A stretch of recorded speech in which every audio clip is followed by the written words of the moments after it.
Hello friends, আমি রাকিবুল ইসলাম আছি আপনাদের সাথে। Welcome to our channel Shamsul official. প্রতিবারের মতো এবার চলে এলাম নতুন একটা ভিডিও নিয়ে আপনাদের মাঝে। আশা করি আমাদের এই ভিডিওটা আপনাদের অনেক ভালো লাগবে।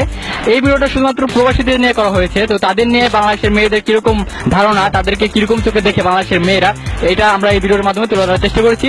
আশা করি ভিডিওটা সম্পূর্ণ দেখবেন। তো কথা না বাড়িয়ে আমি ভিডিওতে চলে যাচ্ছি। মেয়েরা কেন প্রবাসী ছেলেদেরকে বিয়ে করতে চায় না?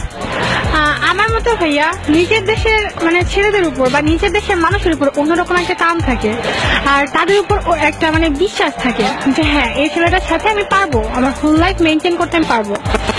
এই জন্য আসলে মেইনলি নিজের দেশটাকে মানে বেশি মানে প্রায়োরিটি দেয় মেয়েরা।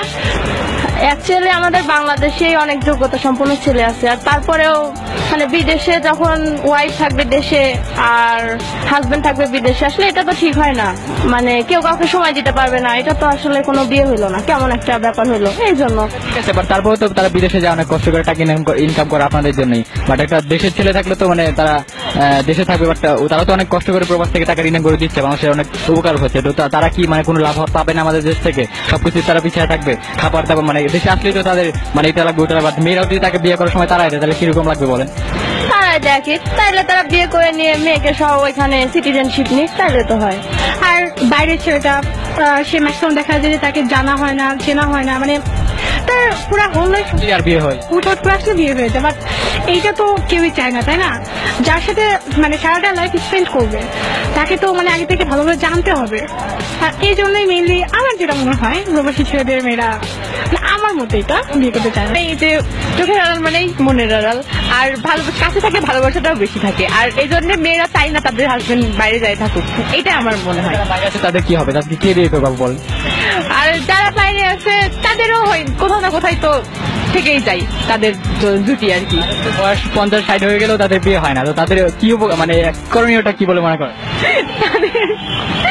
তাদের কি আর করার, তাদের বিয়ে করারই দরকার নাই।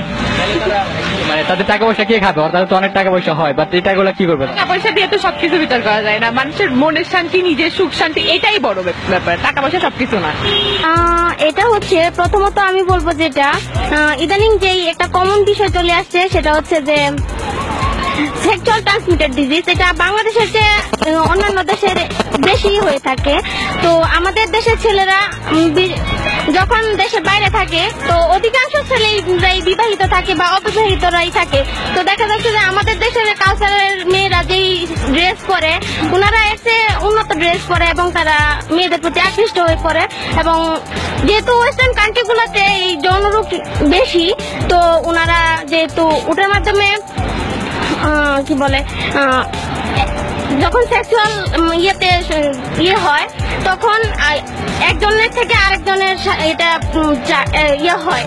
তো হ্যাঁ, এখন দেখা যাচ্ছে যে কি বলে, যে সবাই এই বিষয়ে সচেতন। তো মেয়েরা এখন এই বিষয়টা জেনে গেছে যে ছেলেরা, যেহেতু প্রবাসী ছেলেরা প্রায় এই সমস্ত মানে হ্যাঁ, তো সেই বয়ে তারা এটা থেকে বিয়ে করতে চায় না।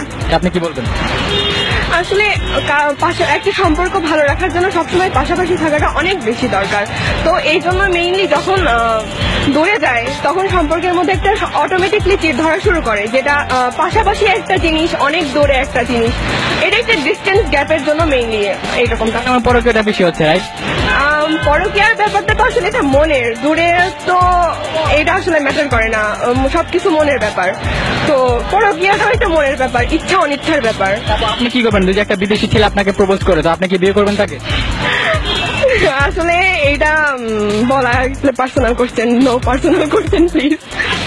বলে মনে হয় হ্যাঁ, এই একটা বিষয় মানে এই যুগে যেটা এখন চলছে আর হচ্ছে যেটা, আর সামাজিক মানে পারিবারিক দিক থেকে যে মেয়েরা কি যে সমস্যাগুলি তাকে সম্মুখীন হচ্ছে এখন, সেই প্রেক্ষিতে আসলে আর কি যে বিয়ের পরে একটা মেয়েকে তো যার সাথে বিয়ে দেয় সেই ছেলেটার হাতে তুলে দেয়। তো সেই ছেলেটা যদি দূরে থাকে, বিদেশে থাকে, তাহলে অপরিচিত একটা ফ্যামিলির সাথে কিভাবে নিজেকে অ্যাডজাস্ট করে নিবে? হ্যাঁ, শ্বশুরবাড়িতে নির্যাতিত আর কি শিকার হতে পারে। হ্যালো ফ্রেন্ডস, দেখলেন তো প্রবাসী ভাইয়েরা আপনাদেরকে বাংলাদেশের মেয়েরা কিরকম চোখে দেখে। আপনারা এত কষ্ট করে মাথার কাম পায়ে ফেলে টাকা অর্জন করছেন, জীবনের জানের রিস্ক নিয়ে ফ্যামিলি সবাইকে ছেড়ে বিদেশে যে টাকা অর্জন করতেছেন, বাট আপনারা যাদের জন্য করছেন তারা আপনাদেরকে মূল্য দেয় না, তাদেরকে আপনাদেরকে তারা বুঝে না, ঠিক আছে? তো আমাদের ভিডিওটি যদি ভালো লাগে অবশ্যই একটা লাইক করবেন, কমেন্ট করে আপনার মূল্যবান মতামত জানাবেন, আর অবশ্যই একটি কাজ করতে হবে, আমাদের ইউটিউব চ্যানেলকে সাবস্ক্রাইব করতে হবে।